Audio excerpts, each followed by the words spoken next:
Hey, this is Dr. Ben Weitz, host of the Rational Wellness Podcast. I talk to the leading health and nutrition experts and researchers in the field to bring you the latest in cutting-edge health information.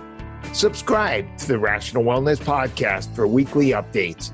And to learn more, check out my website, drweitz.com. Thanks for joining me, and let's jump into the podcast.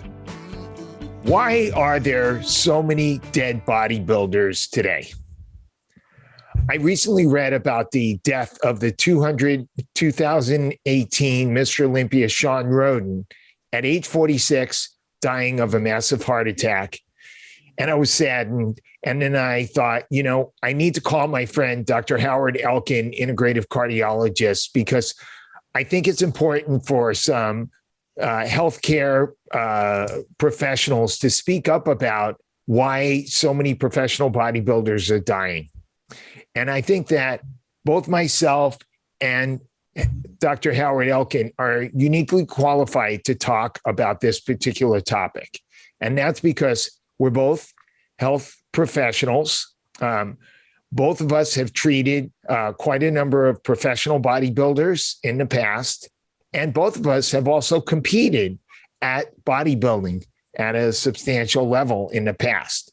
So let me introduce myself. I'm Dr. Ben Weitz, and I am a sports chiropractor, and I'm also a functional nutritionist.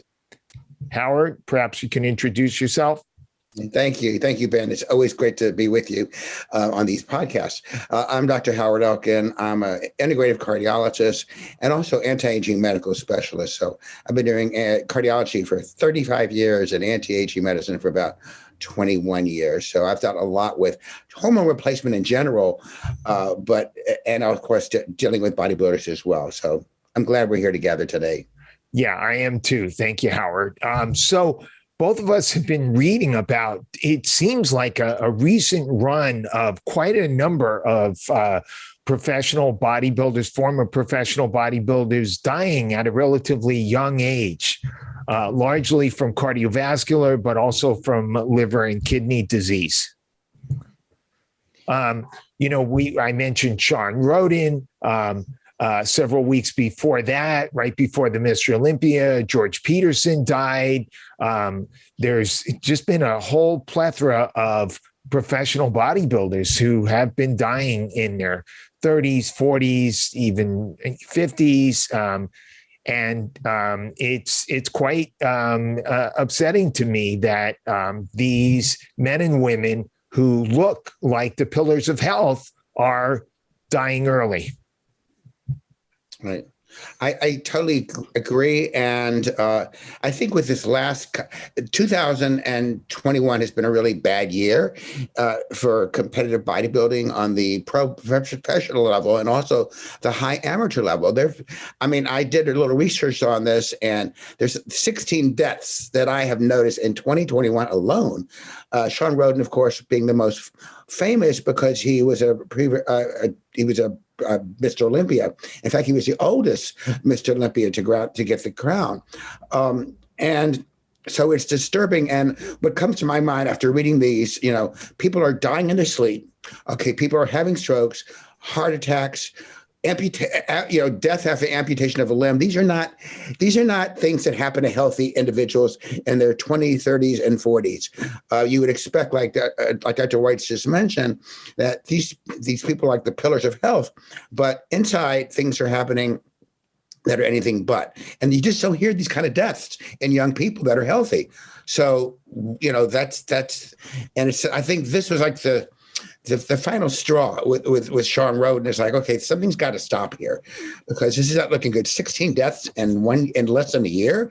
And I think there were like 3 in October or September. So it's excessive. Deaths among bodybuilders is not unusual. We've dealt with this for years, but lately it's out of control. And I think we need to address the reasons why. And I suspect for every professional bodybuilder who makes the news, there's 20 amateur bodybuilders. And so one of the reasons why we both felt that it was really important to speak out is as a professional bodybuilder, you may need to do some things that put your health at risk. Unfortunately, today, the sport of professional bodybuilding, the way it is right now, requires the competitors to take performance enhancing drugs, i.e. anabolic steroids, and some take a host of other drugs as well. And these definitely put their health at risk. I'm not sure everybody's aware of that. But if you choose to do that as a professional bodybuilder with money and fame on the line, you may decide to make that calculation. But as somebody working out in a gym who just wants to get bigger and stronger, maybe hopes of being a professional bodybuilder one day, those are the people we really want to speak to and make sure they understand what are the specific risks to their health, particularly to their cardiovascular system, to their kidneys, to their liver, on top of a bunch of other unhealthy side effects that may not be life-threatening, but are not happy from taking anabolic steroids. And to interject one thing, man, and you're absolutely right on all this. I think what bothers me is that we're dealing with a lot of young people that look to these big professional bodybuilders as heroes. Even when I went over all the scanty information I could find regarding their death, it was like, oh, we honor these people. We're so, of course, anytime anyone passes away, it's a very sad thing. But I sometimes it almost like we honor these people, and yet these deaths, I think, in my opinion, a lot of them could have been prevented. Avoided. And but we're sending a bad message to the youth. You probably heard that, Richard Planner, right? He was a big, massive guy, took tons of stuff. Yes, I remember seeing him at Gold's Gym. When he walked in, it was like a cartoon. I didn't even think it was a real person. Right, between the tattoos and the size. And he knew he was going to die before 50, and he did. He led up to his own self-fulfilling prophecy. He did excessive stuff, but he had a here's my point, huge amount of followers. A lot of young people think, oh, wow, this is really cool. I want to get big. I want to get strong. I want to look like this person or that person. And so, although I love bodybuilding, we'll get into all those good things that we like about it in a minute. It's just scary to me because the youth of today are seeing this, and they think that it's almost an aspiration to be like this. And that's what really frightens me.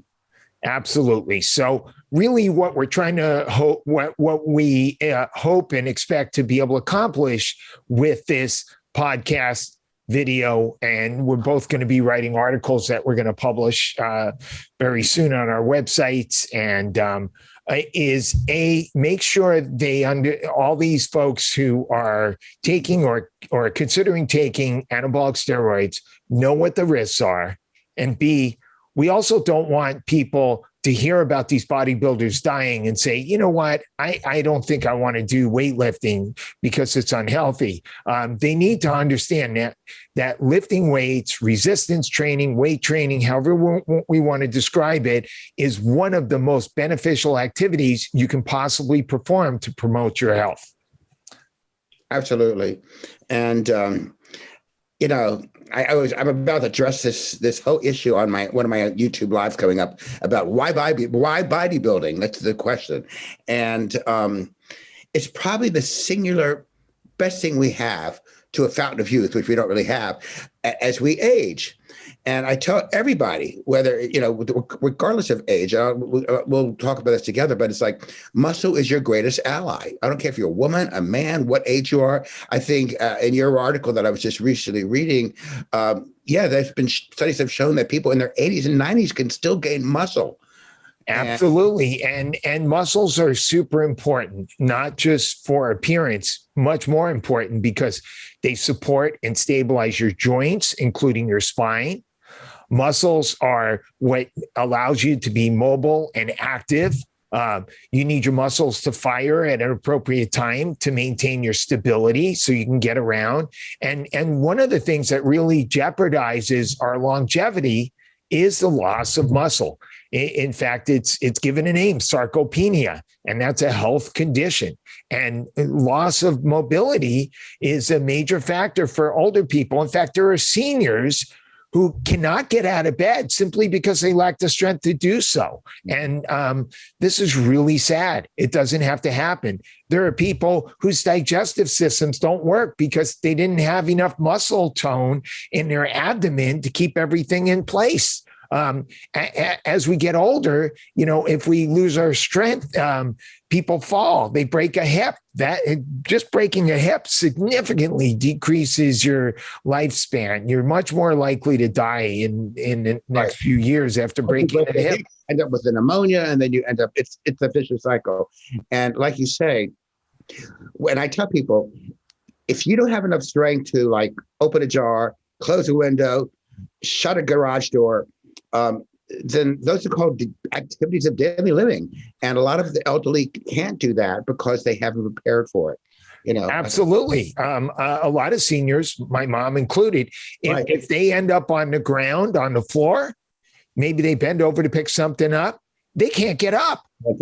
They simply lack the strength. And that's because on average, after the age of 30, we lose about a half a pound of muscle per year unless you do weight training. And this loss of muscle accelerates after age 50. Right. That's what we call it. Use it or lose it. Exactly. And so it's super important for maintaining your muscle that we do some form of resistance training, weight training. And studies show that even men and women who perform regular weight training can gain muscle even in their 70s and 80s. Right. Absolutely. So, both Dr. Weitz and we promote resistance training, weight training. And in fact, it may be the single most important exercise you do. Cardio is very important, and I also, in all fairness, resistance training has not gotten the attention it really deserves. It is now starting to, but for years and years, when you read about exercise and the many benefits, they basically talked a lot about cardio, walking, running, jogging, swimming, cycling, et cetera, and all of which are good. And but resistance training was like relegated to the back bench for some reason. But things are changing, and I think most of us that deal with sports medicine and longevity realize the benefits. We're trying to really impress that to everyone as they age. You're never too old to work on strength. Absolutely. So we just mentioned the importance of maintaining muscle, but not only does weight training strengthen your muscles, it also strengthens your bones. And as we age, loss of bone mass, quality, strength, often referred to as osteoporosis, is a major factor that affects your ability to get around and your longevity. So the way you maintain your bone density is by putting stress on your bones. Your body reacts to controlled amounts of stress by getting stronger. You put controlled amounts of stress on your muscles, and your muscles get stronger. You put controlled amounts of stress on your bones, and your bones get stronger. Some people think that you have all the bone density you're ever going to have when you're young, but that's not true. Right. There's a constant ebb and flow. There are, throughout your life, osteoblastic cells that are building new bone, and you also have osteoclastic cells that are breaking down bone. And why would they be breaking down bone? Because during even normal activities, without any weight training, some of the bone gets broken down, and we need to clear out those junky bone cells so we can make way for new, healthier cells, just the way you upkeep your house. And just one other point too, this happened to me last week. I had one of my patients who's like a master swimmer. I mean, great shape, right? And so we did a bone density scan. It was like pretty severe osteoporosis. Why? Because swimming, which is a excellent aerobic activity, and also for many, many other reasons, also cycling, there's no real impact. There's no resistance. So these people are they may be cardiovascular-wise very healthy, but their bones haven't benefited because there's no pounding. So that's why I tell these people, that swimmers and cyclists, you need to implement weight training. because just doing the aerobic activity that you do alone is not going to make it. Absolutely. I am totally on the same page with you. In fact, if I'm talking to a patient and they have an hour to exercise, I'm going to encourage them to do at least 30 or 40 minutes of weight training and maybe 20 minutes of aerobic or cardiovascular activity, because the weight training is so important. And the way that weight training stimulates the bones is that you load the bones, the body feels that stress on the bones and said, we've got to make these bones stronger. And also, when you contract the muscles hard, they're pulling on the bones, because muscles are attached through tendons to bones and joints, and they pull. And that pulling stresses the bones, strains the bones, puts torque on the bones, and the body needs to make sure those bones get stronger so they can resist that. Absolutely. So now let's get into the cardiovascular benefits of weight training, which I think are generally not that well known.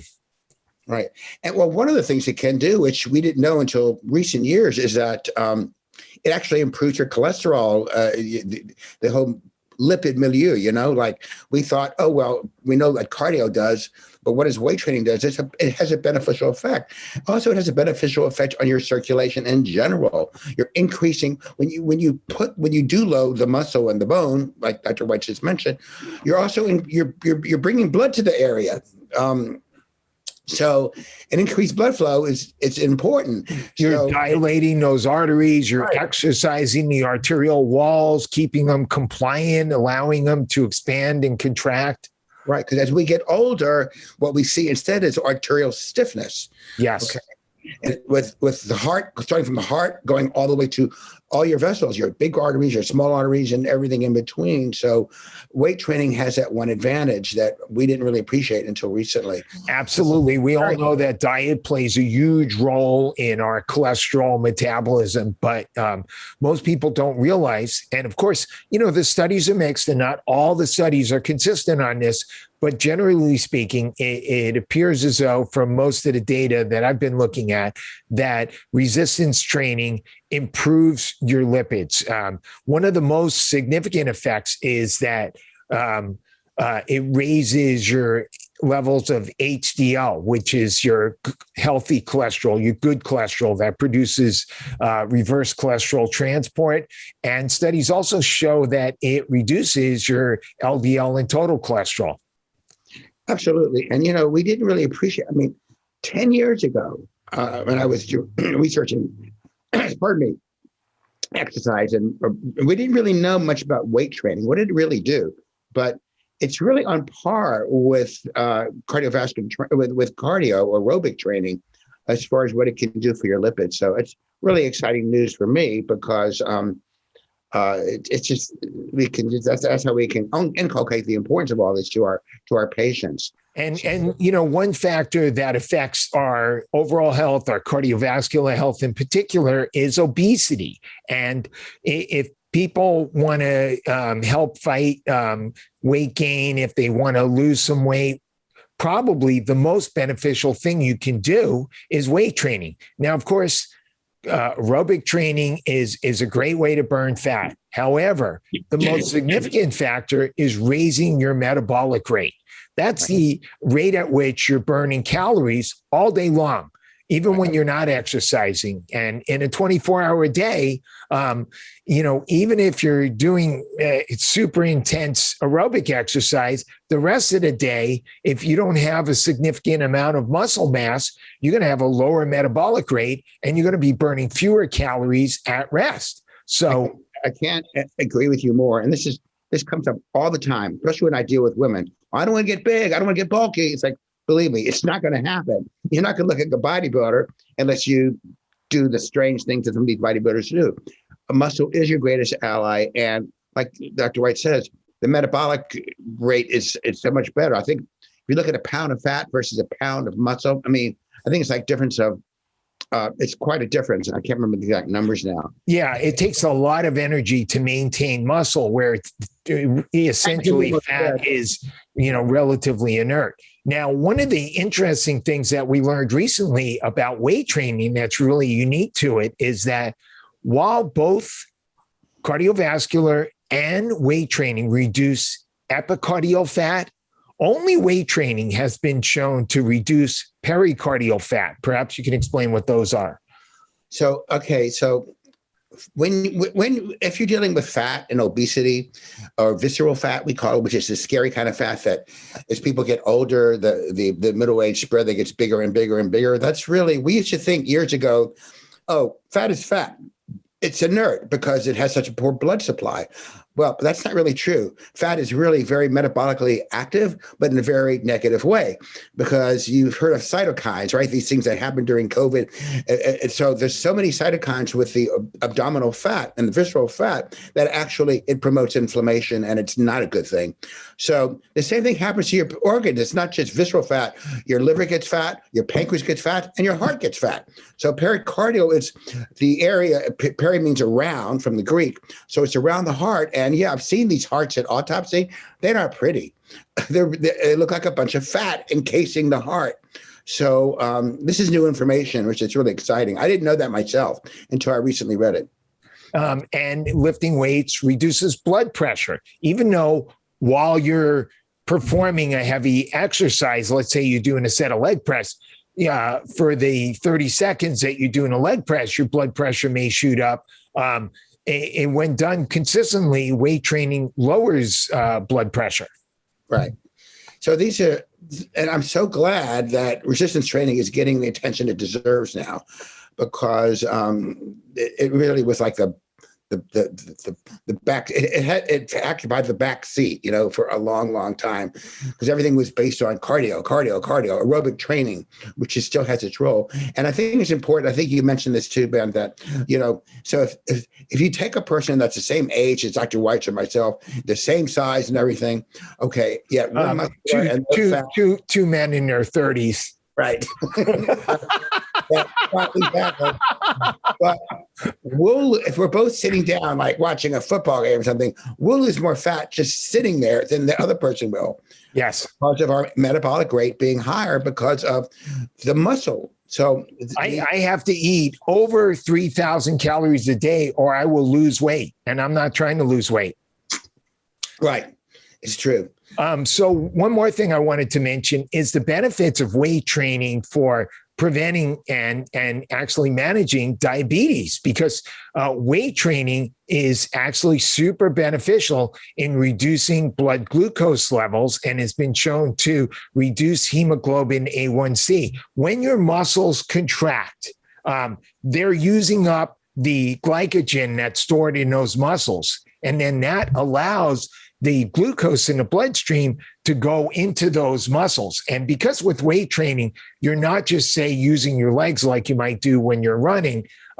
You're using your chest muscles, your back muscles, your arm muscles, your leg muscles, your torso muscles. All of those muscles will have need for more glycogen, and they'll pull in glucose. And having more muscle also gives you more storage for glucose to get it out of the bloodstream, to reduce inflammation, to reduce it from building up in the liver and the other organs. Absolutely. I mean, everything you said is correct. And I thought about something else, but it escaped my memory right for a second. But anyway, yes. Also, about the diabetes thing. One thing I have to say about bodybuilders, and I'm not talking about the excessive ones, but bodybuilding in itself, and all my patients that are bodybuilders, they have extremely insulin sensitive, which is a great thing, because as we get older, insulin resistance seems to be the sine qua non. It seems to be what happens as we get older. Why? Because we're less active. We put on fat. Muscle does not turn to fat. Fat doesn't turn to muscle. But because we're inactive and our muscle cells kind of shrink and atrophy, it's easier to put on weight because we're not doing anything. And But people that work with weights that are bodybuilders and on any level, they tend, and I measure insulin levels on almost all my patients, so I see this, they tend to have really low insulin levels, and they're always metabolically healthy. And only 12% of the adult American population is really metabolically healthy.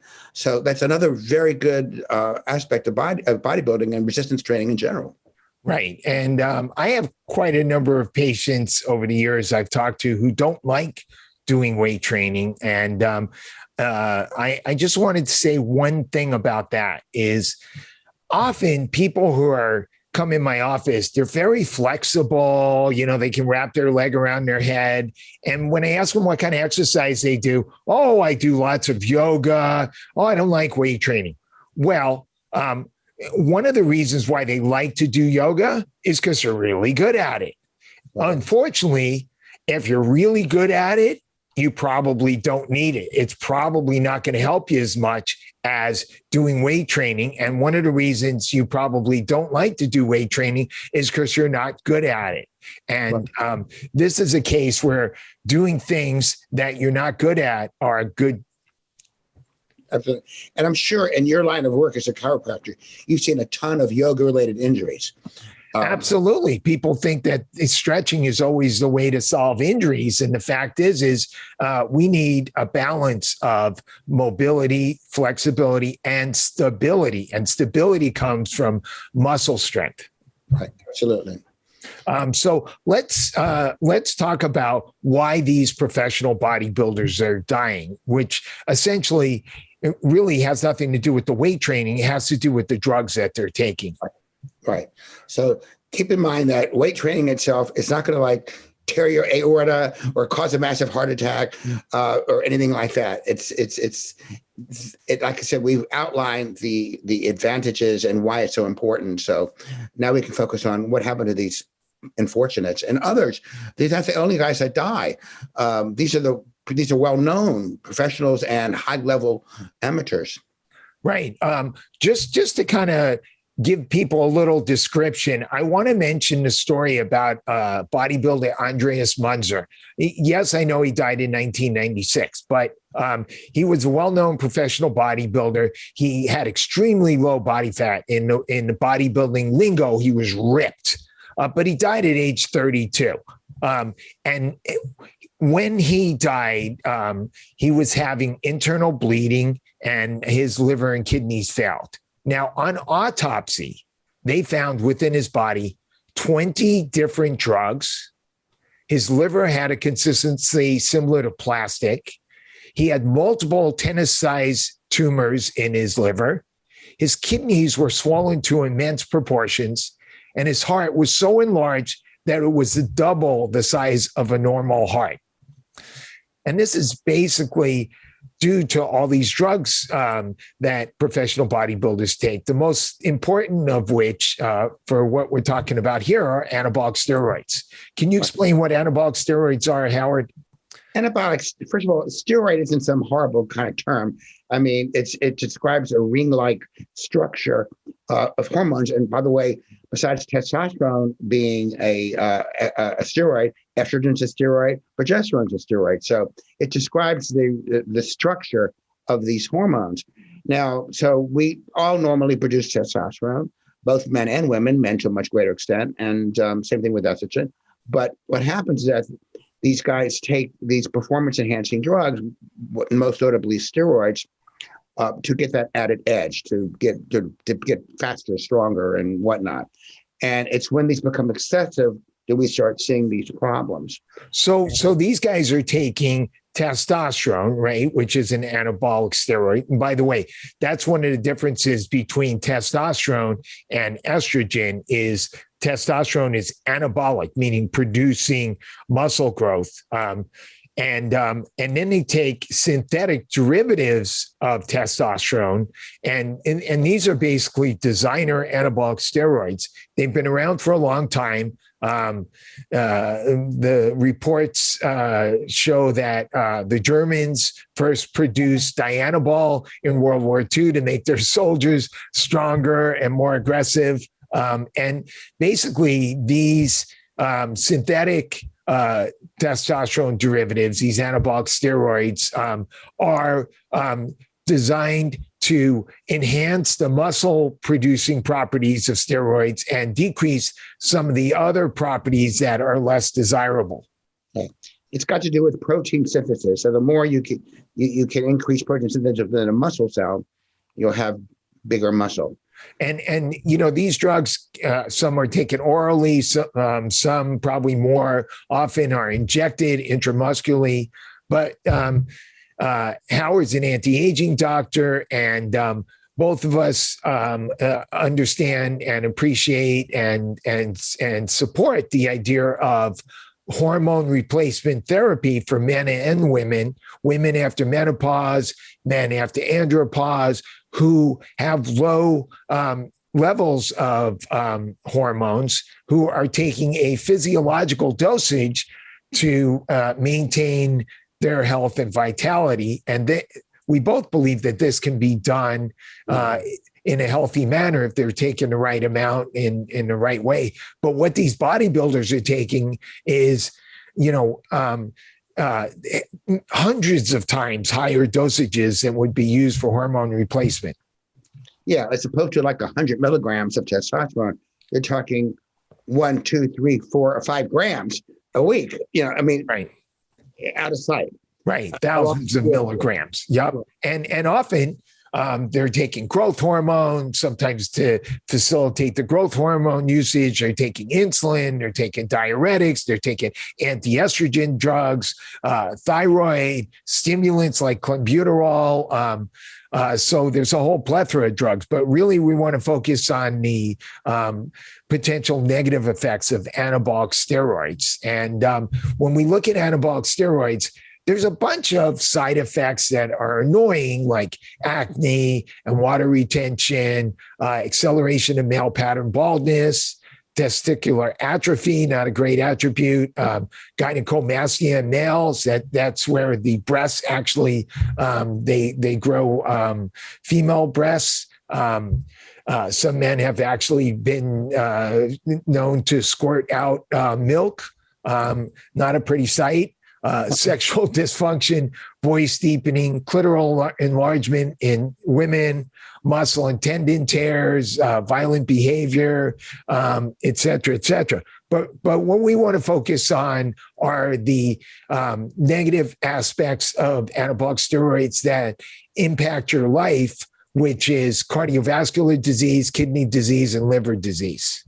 Right. Those are the 3 main ones. And one quick segue into oral anabolics. So there's oral and there's intramuscular. And actually, oral is much more dangerous because anything oral has to go what we call first pass. So it goes from the gut to the liver. And that's where the problem is, because as they get to the liver, it's kind of toxic. So the liver has to work very hard to kind of detoxify or make a less toxic substance or metabolite.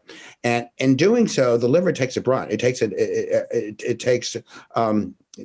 big brunt. And I can't tell you how many bodybuilders I've seen with liver dysfunction. And this is also a reason why women who are taking hormone replacement therapy should not take oral estrogen. Right. We don't use any oral estrogens in dealing with bioidentical hormones with women. So that's really important. So why don't we start with the liver since you brought that up? And one of the first things we'll see is liver function tests like right. AST, ALT will start to go up. Right. Exactly. So those are and there's another one called GGTP, yes. Which is very specific for the liver. ALT is specific for the liver as well. SGOT could be liver and muscle. But when we start seeing those go up, and now there's other things that will cause it to go up. Drinking, alcohol, of course. And a big one that we're seeing in this day and age, of course, is this entity called non-alcoholic fatty liver disease. That's a whole different entity. But steroids themselves and the doses that are being used by these competitors can certainly cause liver injury, because especially if it's anything oral. And I can tell you, these guys are taking oral stuff. Okay.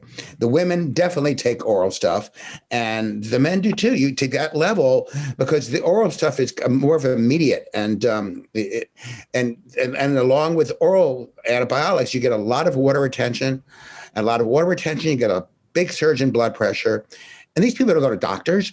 Most of them don't. I mean, I get some that do, and they're the ones that do relatively, I wouldn't say totally unscathed, but they do okay. Yeah, one of the conditions that is seen in anabolic steroid use is a condition called peliosis hepatitis, which are blood-filled cysts in the liver. And this is an extremely unusual condition. And so this is something that can be directly traced to anabolic steroids. Right. And there have been some reports. Now, can you develop liver cancer, or we call we used to call it hepatoma. Now we just call it liver cancer, which is not a good cancer to have. I think there've been some reports. I try to do some research on that.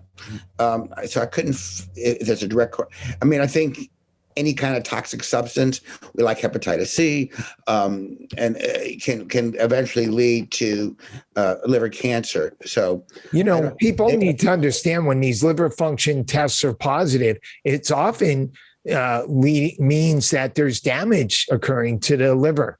And, right. and consider that the liver and the kidneys are your two main organs that are filtering out toxins. And the more you burden those organs, the more you stress them constantly over time, stressing a tissue excessively is something that can lead to cancer. Now, a lot of the things we're talking about, unfortunately, there are not large randomized clinical trials, double-blind placebo. So a lot of these are coming from case reports, but nobody is going to do a multi-million-dollar double-blind placebo-controlled study on anabolic steroids because they're not used legally in this country, and nobody's going to pay for that. But there's certainly plenty of anecdotal reports that both of us have seen about liver damage. Let's get into the cardiovascular damage, because a lot of these men and women that we're hearing about are dying of heart attacks and blood clots and heart failure. Yeah. Yeah. Well, so the first thing that comes to my mind always is the lipids, the blood fats. Okay. So what we characteristically see is really low HDL. HDL, I kind of say it's high density, but basically I call it healthy, and LDL is lousy, just for ease of remembering. But it's a little more complicated than that. But what you characteristically see in these folks, that the LDL tends to be elevated. That's the bad cholesterol, and the HDL tends to be low. And I don't mean low; I mean real low. Like I have seen women competitors that are just doing like something like mild steroids, right? But they're oral. And they have like single digit HDLs, like under 10. Wow, that's incredible and interesting. If they weren't doing weight training, it'd probably be even lower. Right. Exactly. So and having this unfavorable lipid profile means that they're more likely to develop atherosclerosis, which is the buildup of cholesterol plaques in their arteries, which can block the flow of blood to their heart. So it's increasing the risk of both a heart attack and a stroke. For example, I have a 38-year-old bodybuilder. I always like to give stories. Intelligent guy. He wants to go pro, and he does come to see me, and he's putting a limit on. If I don't do it within a year and a half, I'm out. But okay, in the last year and a half, his blood pressure has gotten super high. He put on tons of muscle, tons of weight. So in the last year and a half, he's become hypertensive. He's developed sleep apnea. His HDL is in the toilet. He's now on a statin. You see what I'm saying? It's crazy. So he was pretty healthy before. He was on none of these medications. But so he's got to get regular phlebotomies, because the hematocrit and hemoglobin are too high, which we'll get into.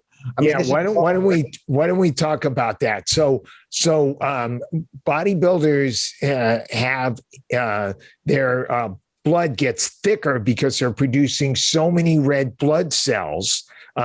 So your blood is made up of this liquid part called plasma, and then there's also these red blood cells, and there's a certain percentage of red blood cells you're supposed to have in a certain liter of blood, and this hematocrit measure is something we measure through blood testing, and when that hematocrit goes up, what that means is you've got too many red blood cells, which means your blood is thicker. Now, cyclists who compete in the Tour de France, they encourage this and sometimes do it for a short period of time because it allows them to have more oxygen going to their muscles so they can win the race. But this is a very dangerous state to be in. Yeah, it's called doping. And I gotta tell you, it's a major problem.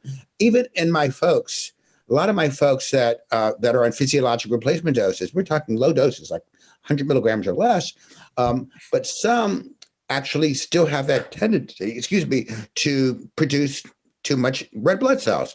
And now keep in mind, that's one of the pluses. I mean, we want to have some increase in red blood cells because it increases our oxygen carrying capacity. So you have muscular endurance, improvement in muscular endurance. However, the double-edged sword is that it can be overly done. And even with normal physiologic doses. So I scrupulously watch all my patients on testosterone, and I carefully watch their hematocrits. And if they get too high, we'd have to stop it, or they have to do bloodletting. So now that's just with regular physiologic replacement doses. Can you imagine these massive doses? And who knows? So when you say bloodletting, Howard, essentially what you mean is they have to go and donate blood. Right. Yeah, either donate blood or you can go to a hospital and your insurance and it's called a therapeutic phlebotomy. You're actually giving up blood. Right. And there's another factor, which is that bodybuilders tend to get increased platelet aggregation. So not only is their blood thicker, but it's more likely to clot because the platelets are the components in the blood that lead to clotting. Right. In fact, platelets are usually the final thing that leads to heart attack. We used to think that with cardiovascular disease, coronary disease, that you got a blockage that gets bigger and bigger and bigger over 30 years, then eventually just get a heart attack. No, that's what we thought when I was a fellow many years ago. Now we know that's all inflammation, that most of the heart attacks that take place are blockages, like probably 50% at most. But what happens, there's a rupture. The plaque becomes unstable, it ruptures, and then platelets come to the area and they form what's called a platelet plug, and then you have no blood flow and they have a heart attack. So already, just when you have an aggregation, when you have platelet problems and they're sticking together and clumping together, that's a great, all you have to have is an unstable plaque and you got a heart attack ready to happen. And you mentioned the bodybuilder that you're seeing who has hypertension, increased blood pressure. And now that also means that's putting more stress on the heart because it's when the heart pumps the blood, if the blood pressure is up, it means that it's harder for the heart to push the blood around the body. And so then the heart has to work harder. The heart tends to hypertrophy. This stresses out the kidneys. You tend to have kidney damage from this. People with kidney problems, that tends to lead to more hypertension. And you have this sort of vicious cycle. Yeah, this yin and yang thing, because the kidneys respond to the heart responds to the kidneys, and it's a big deal. And there, as you know, there's several pro-level bodybuilders that have ended up on dialysis in the past. And even a couple of renal kidney transplants. I know many transplants. And also, in all fairness, they also take a lot of NSAIDs, non-steroidal anti-inflammatory drugs like ibuprofen and Aleve, and they're taking big doses, and they're taking it like every day, which is very renal damaging. But like Dr. Weitz just says, it's that, that the hypertrophy of the heart has to work harder. The kidneys sense that. It is a vicious cycle. And I think also with this hypertrophy thing, I'll take it one more stage. So with years and years of hypertrophy, the heart's getting thicker and thicker and thicker because the heart's a muscle, right? So you're stimulating your skeletal muscles and also your heart muscle because the heart is a muscle. But when it gets so thick, then it has a difficulty relaxing. So, and there's two phases of the cardiac cycle. One is, we call it systole, which the heart contracts. And then we have one called diastole, in which the heart relaxes. And actually, the energy needed to relax the heart is actually more than it is to contract, probably because it's longer. It's like almost twice as long. So that's what's impaired. So the relaxation phase, the diastole, is impaired because the heart's so thick. How can it relax? This, and by the way, this can lead. This is as we see now with older people, especially in women, diastolic heart failure is like seen in more than 50% of cases that hit the hospital with congestive heart failure. Now we're seeing it in bodybuilders, which we should not be seeing it at such a young age. And this could also be partially related to massive dosages of growth hormone that many of the guys take at the same time with anabolic steroids, which can lead to growth of the internal organs. Correct? I don't know if I'm sure you've noticed, and we all have noticed. I mean, I don't go to bodybuilding shows anymore. Why? Because I don't like the looks. I mean, these big bellies. I mean, you see these big bellies, yet they are ripped. Right? Because they've used so much growth hormone and insulin together that the kidneys get bigger, the intestines get bigger, all the internal organs get bigger, the heart gets bigger. This is like not a good thing. And guess what? This is never go away. Even if once you've enlarged your organs, that's how it's going to be. The only thing that doesn't get bigger is the brain. Right. Right. Unfortunately. So. Yeah, so let's just touch on one more topic, which we've already talked about, which is how anabolic steroids negatively affect the kidneys. Okay. Well, I think we mentioned one, the interplay between the heart. Well, we could start with the fact that the oral steroids go through the liver, but the injectable steroids make their way into the kidneys. Right. And I think it's a dose-related thing. I've never seen a problem with my many people on physiological replacement doses. Never. I've never seen a kidney problem, ever, or a liver problem, because we're using injectables and we're using low doses. But it could be some of these are more kidney toxic than others. There's one called Trembolone. I don't even know. It's a synthetic form of testosterone. I don't really know much about it, but I can tell you that if you take that for more than 6 or 8 weeks, you are definitely putting your kidneys at risk. It's directly kidney toxic. And I think probably it could be with any of these anabolics that are overdone. There's a direct toxic effect on the kidney. And here you got to remember, the liver has some ability to regenerate, which is, unless you... a remarkable ability to regenerate. Yeah. Kidneys do not regenerate. Once you have kidney damage, it stays. It does not get better. And there's a particular condition that's been related directly to anabolic steroids. There's a condition called focal segmental glomerulosclerosis, which is the development of scar tissue in the filtering structures of the kidneys. And I'm not saying that anabolic steroids are the only thing that can cause this, but it's been directly linked with the use of anabolic steroids. I didn't know that until I read it from you. Yeah, so the glomerulus is the part of the kidney. Well, there's millions and millions, but that's where it all begins. So that's where the blood has to filter through this big cap. I call it a big cap of capillaries, in order to enter the kidney itself, the nephron, to go through the filtering process. So if you have less and less glomeruli because of this necrosis, what he's talking about, or sclerosis, is that then you're already having diminished renal function. So yeah, that's a new one on me. I didn't hear there was direct effect, but the kidneys, yeah. And then if you add the drugs that they use to help with all their pain, like I said, all these non-steroidal anti-inflammatories, it's adding insult to injury. And I mean, some of these bodybuilders I've heard, the doses are, you floor you if you knew how much they were taking.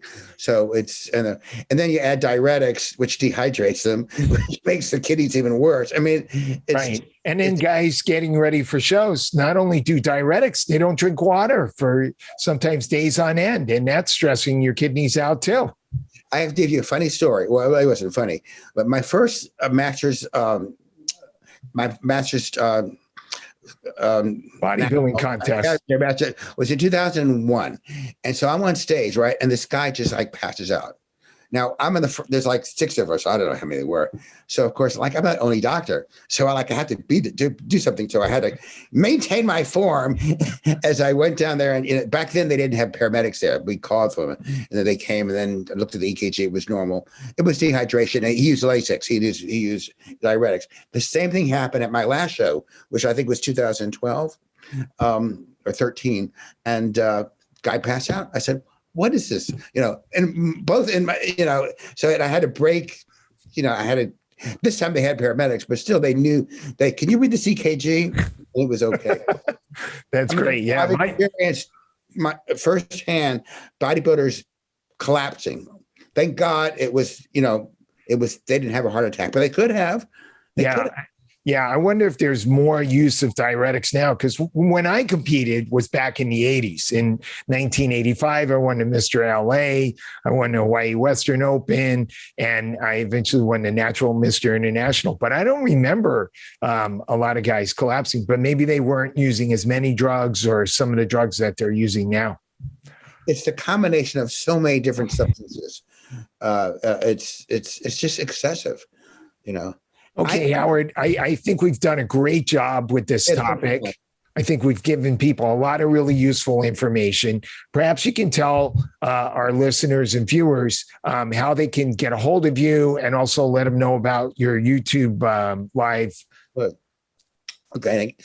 So I have my website. It's heartwise.com. HEARTWISC.com. And then I'm on Instagram under Doc H. Elkin, DOCHELKIN. And then on Facebook, it's Heartwise Fitness and Longevity Center. And then I do a YouTube every 2 weeks, and my next one will be next week. And we're going to be probably talking about bodybuilding. And what time and date is it, and how do they get to your YouTube page? Yes. Okay. So it's basically, it's The Medical Advocate, Howard Elkin, MD. The Medical Advocate, Howard Elkin, MD. If you just add the search button, if you subscribe, which I suggest that you do, you'll be getting an alert. You'll know exactly when I do it. It's generally every 2 weeks. It would have been this week, but it's Thanksgiving, so we're making it next week. But generally, it's every 2 weeks, 7:00 p.m. Pacific Standard Time, and it's fun. I pick a topic. I talk for about 12 minutes, and the rest is chat time, so people can ask questions in the chat box. It's a lot of fun.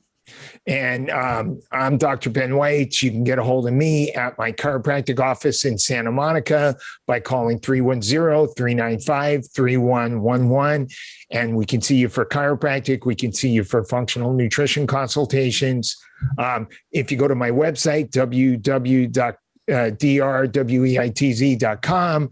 you can find links to my podcast and blog posts and more information about my practice.